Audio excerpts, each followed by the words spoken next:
하나님 말씀 마태복음 8장 5절에서 13절 말씀을 받기 위한 우리의 고백을 드립니다. 우리의 형편과 마음을 가장 잘 아시는 하나님, 이 시간 주의 말씀을 받겠습니다. 말씀하여 주옵소서. 주의 법을 사랑하는 자들에게는 큰 평안이 있으니 아무것도 그들을 넘어뜨릴 수 없습니다. 아멘. 마태복음 8장 5절에서 13절 말씀을 교독합니다. 하나님의 말씀입니다. 예수께서 가버나움에 들어가시니 한 백부장이 나와 간구하여 이르되 주여, 내 하인이 중풍병으로 집에 누워 몹시 괴로워하나이다. 이르시되 내가 가서 고쳐주리라. 백부장이 대답하여 이르되 주여, 내 집에 들어오심을 나는 감당하지 못하겠사오니 다만 말씀으로만 하옵소서. 그러면 내 하인이 낫겠사옵나이다. 나도 남의 수하에 있는 사람이요 내 아래에도 군사가 있으니 이더러 가라 하면 가고 저더러 오라 하면 오고 내 종도로 이것을 하라 하면 하나이다. 예수께서 들으시고 놀랍게 여겨 따르는 자들에게 이르시되 내가 진실로 너희에게 이르노니 이스라엘 중 아무에게서도 이만한 믿음을 보지 못하였노라. 또 너희에게 이르노니 동서로부터 많은 사람이 이르러 아브라함과 이삭과 야곱과 함께 천국에 있으려니와 그 나라의 본 자손들은 바깥 어두운 데 쫓겨나 거기서 울며 이를 갈게 되리라. 함께 읽습니다. 예수께서 백부장에게 이르시되 가라, 내 믿음대로 될지어다 하시니 그 즉시 하인이 나으리라. 아멘. 제가 지난 주간 한 신문의 칼럼 자주 감동해야 더 행복하다라는 제목의 칼럼을 읽었습니다. 사람이 감동하면 할수록 그 감동의 순간 행복이 온다. 이게 심리학적으로도 연구가 되고 인정된 부분이라는 거죠. 그러니까 설교를 들으면서도 여러분이 와 감동하면 행복이 온다는 게 심리학적으로 증명된 거래입니다. 감사합니다. 고맙습니다. 뭔가 이렇게 뭐 예를 들면 어떤 감동들이 있느냐, 사람들이 자연 경관을 보고 와 할 때 겨울철 북극권에서 볼 수 있다는 오로라, 여러분들 가운데 어떤 분들은 버킷리스트에 있을 수도 있을 겁니다. 저도 버킷리스트에 있는데 추워서 갈 생각을 안 하고 있는데 갔던 분들마다 막 이렇게 전율이 온다 그러더라고요. 또 저 남미에 있는 소금 호수, 이런 대자연의 경관을 보면서 감동할 때 우리에게 행복이 온다라고 얘기를 하고요. 그 다음에는 특별히 사람, 그 중에서 운동선수들이 열심히 땀 흘리는 모습도 우리에게 감동을 준답니다. 뭐 지난번 올림픽에서 한일전에서 우리 여자 선수들이 일본 이겼을 때 일본 이기면 괜히 국뽕이 차올라서 더 이렇게 감동이 있잖아요. 와 하게 되는 거고, 월드컵에서 마지막 이 포르투갈 이겼을 때 배트맨이 자기의 신분을 드러내는 이 순간 우리가 보면서 와 이런 감동 또 있지요. 그런데 또 다른 감동도 있다는 겁니다. 예술 작품을 볼 때 그때 뭐 피아노 잘 요즘 이문찬 같은 아이라 그럴 수는 없고 그런 피아노 곡을 들을 때도 막 찌릿하잖아요. 로마에 갔을 때 많은 분들이 가장 감동하는 것 중에 하나인 시스티나 성당에 있는 미켈란젤로의 저 천지창조와 최후의 심판 같은 경우 뭐 들어가셔서는 다들 목 아픈 줄도 모르고 이러고 계속 있다 나와가지고 목 디스크 걸렸다는 분들 많거든요. 그 정도로 감동을 줍니다. 제가 개인적으로 와 했던 곳은 바로 바르셀로나에 있는 가우디의 성가족 예배당. 저 붉은색이요, 조명을 비춘 게 아니라 스테인드 글라스에 햇볕으로 들어오는데 느낌이 어떤 거냐면 안에 붉은색의 무슨 염색 물감이 떠도는 듯한 느낌이 확 어쩌면 저럴까. 건너편으로 가면요 초록색입니다. 그래서 그걸 보면 막 소름이 끼치는 거죠. 이게 감동이지요. 감동하면 행복하다고 얘기를 하는데 제가 그 칼럼을 보면서 갑자기 그런 생각이 제 머리를 스치고 지나갔습니다. 그러면 우리 주님은 과연 언제 감동하셨을까? 주님도 완전한 인간이시니까 감동할 때가 있었을 텐데, 그렇고 성경을 복음서를 이렇게 한 주간 찾아보며 묵상했더니 우리 주님이 감동했다라고 기록되지는 않았지만 주님의 표현을 볼 때 감동하셨구나 하는 걸 알 수 있는 곳이 있더라고요. 주님은요 사람으로 인해 감동하시더라는 거예요. 인간의 변화, 고난 속에서 살려고 하며 발버둥 치다가 주님을 만나 새로워지는 그 인간들에게 주님이 감동하시더라는 거예요. 즉 제가 얻은 결론은 그거예요. 예수님은 인간의 믿음에 감동하신다. 여러분의 믿음이 주님을 감동시킬 줄로 믿습니다. 예, 그렇습니다. 자, 오늘 본문으로 가봅시다. 백부장이 나오지요. 권력자입니다. 여러분 쉽게 보지 마십시오. 중대장 정도 아닙니다. 우리가 일제강점기를 지나온 어른들 얘기를 들어보면 한 지역의 헌병대 대장 정도면은 그 지역을 완전히 뒤집을 수 있는 권력을 가졌는데 그보다 더 큰 권력을 가진 이 사람이 예수님을 찾아옵니다. 이유는 이 사람이 참 마음이 따뜻했던 것 같아요. 다른 복음서를 보면 이스라엘의 장로들이 그 사람을 칭찬하잖아요.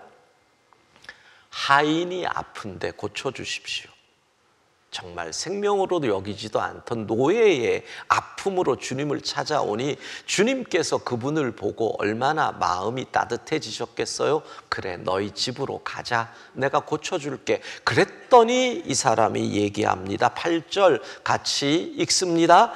백부장이 대답하여 이르되 주여 내 집에 들어오심을 나는 감당하지 못하겠사오니 다만 말씀으로만 하옵소서. 그러면 내 하인이 낫게 싸움나이다. 우리는 여기서 말씀으로만 하옵소서라는 그 구절 속에서 이 사람의 믿음이 참 대단하구나라고 생각을 하지만 저는 이번에 묵상하면서 다른 곳에서 그 사람의 믿음을 봅니다. 주님을 향한 그의 호칭입니다. 주여, 주여. 여러분, 당대의 권력자가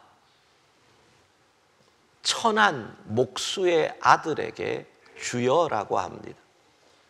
당대의 권력자가 아무리 자기가 급하다고 해도 체면이 있지, 그 시대의 종교 지도자들이 이단처럼 여기던 한 사람에게 와서 주여라고 합니다. 주여라고 하는 호칭, 가끔 말씀드리죠. 호칭에는 나의 정체성이 담겨 있다. 내가 어떤 여자에게 여보라고 할 때 그것은 그 여자에게 나는 배우자다. 내가 아닌데 여보 그러면 내가 미친 거죠. 예. 어떤 남자에게 여러분 중에 누가 아버지라고 하면 그 말에는 내가 그분의 자식이라는 나의 신분이 담겨 있잖아요. 물론 이 시대에도 너무 믿음 생활 오래 하다 보니 우리가 주여라는 말을 감탄사처럼 그냥 사용할 때가 있습니다. 오래된 믿음 생활 오래된 권사님들은 건드리기만 해도 주여, 똑같죠. 오마이갓과 똑같은 겁니다. 그게 똑같은 거죠. 그러나 지금 여기서 주님이라는 것, 여러분이 기도할 때 주님이라고 부르면은 그 속에는 주님, 저는 당신의 종입니다. 이게 담겨 있는 고백인 겁니다.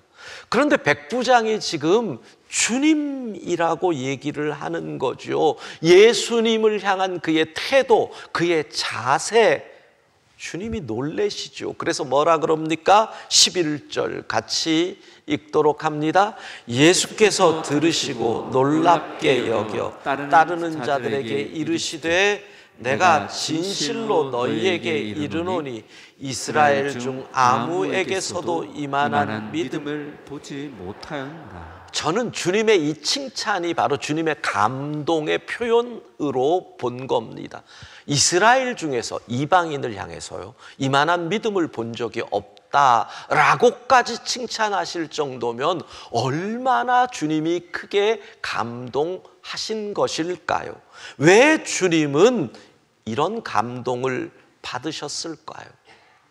우리는 말씀만 하옵소서 때문이라고 생각하는데 아니에요. 물론 그것도 맞아요. 근데 배경은 뭐예요? 주여예요, 주여. 왜? 백부장이 이러잖아요.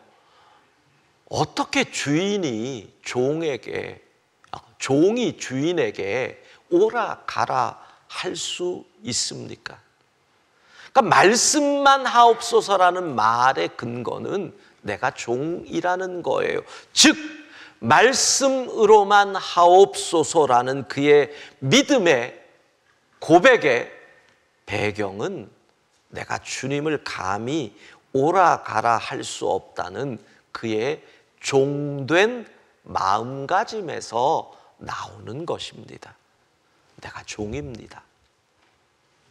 믿음은, 온전한 믿음은 태도와 자세를 보면 알 수 있습니다. 우리의 예배의 태도를 보면, 우리의 봉사의 자세를 보면 믿음을 볼 수 있습니다. 교만한 사람치고 믿음 좋은 사람 없습니다. 무례한 사람치고 믿음 좋은 사람 없습니다. 왜? 믿음은 주 앞에 선 종의 자세가 드러날 수밖에 없기 때문입니다. 사랑하는 여러분, 진짜 예수님이 여러분의 주님이신지, 내가 진짜 종의 자세를 갖는다면 주님은 감동하실 것입니다. 성경에서 또 한 군데 주님이 감동했던 사건은 마가복음 14장에 예수님을 감동케 한 여인의 이야기입니다.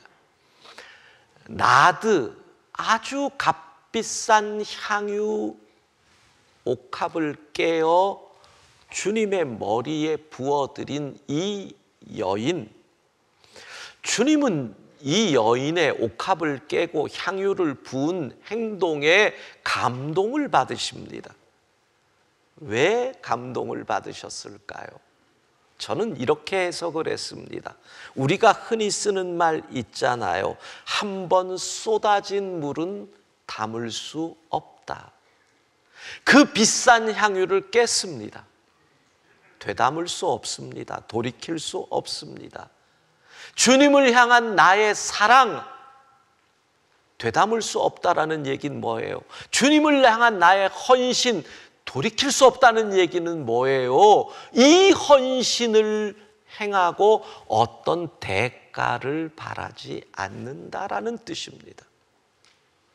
주님을 사랑해서 향유를 부어드립니다. 그것으로 나는 만족한다라는 거죠. 주님을 만날 수 있었고 주님께 향유 옥합을 부어 드릴 수 있습니다. 그것으로 나는 충분합니다. 대가를 바라지 않는 사랑, 조건을 걸지 않는 헌신, 주님이 감동하시는 겁니다. 그래서 뭐라 그래요?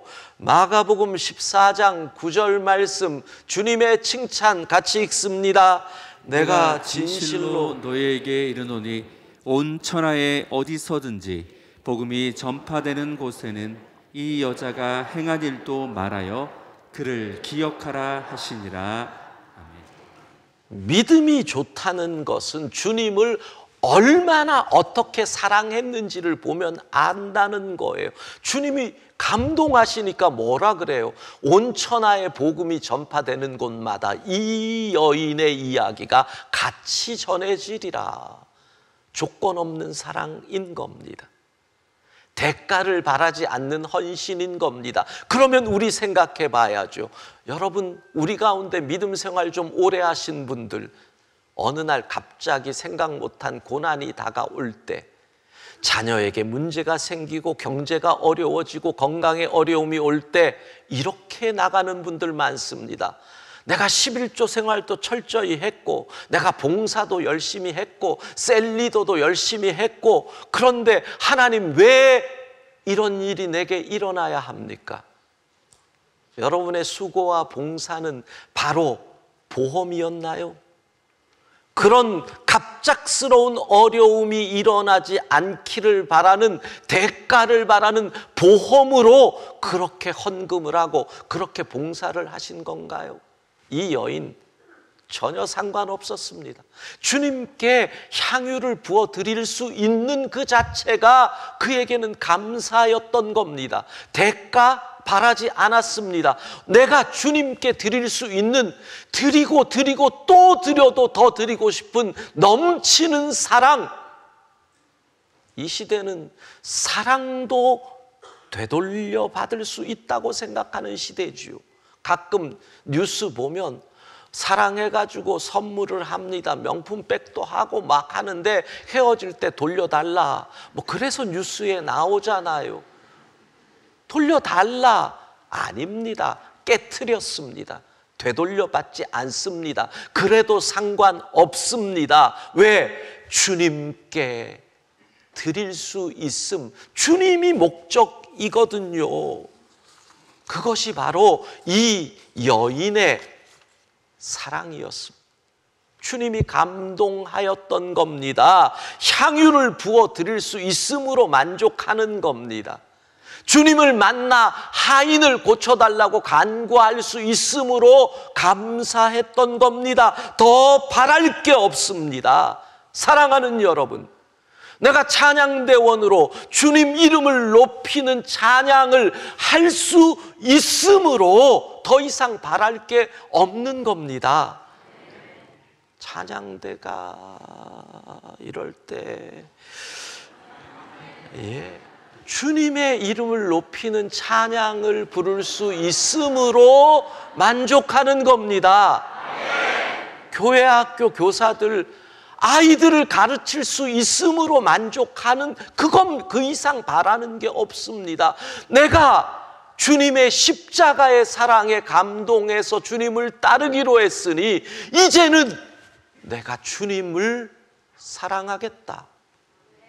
저는 이번 설교를 준비하면서 목사인 제 삶에 또 하나의 목적이 생겼습니다. 그 목적이 그겁니다. 내 삶이 주님에게 감동을 주는 인생이 되고 싶다. 이것이 저만의 목적이 아니면 좋겠습니다. 우리 성도들이 내 인생이 주님에게 감동을 주는 인생이 되고 싶다. 주님을 너무 사랑해서 더 드리고 모두를 드려도 그것으로 기쁘고 그것으로 감사하는, 그때 주님께서 이스라엘 중에서 이런 믿음을 본 적이 없으니 참 놀랍구나. 복음이 전파되는 곳마다 이 사람의 이야기가 나뉘어져야 된다. 주님을 감동시킬 수 있는 우리의 인생 되기를 소망합니다.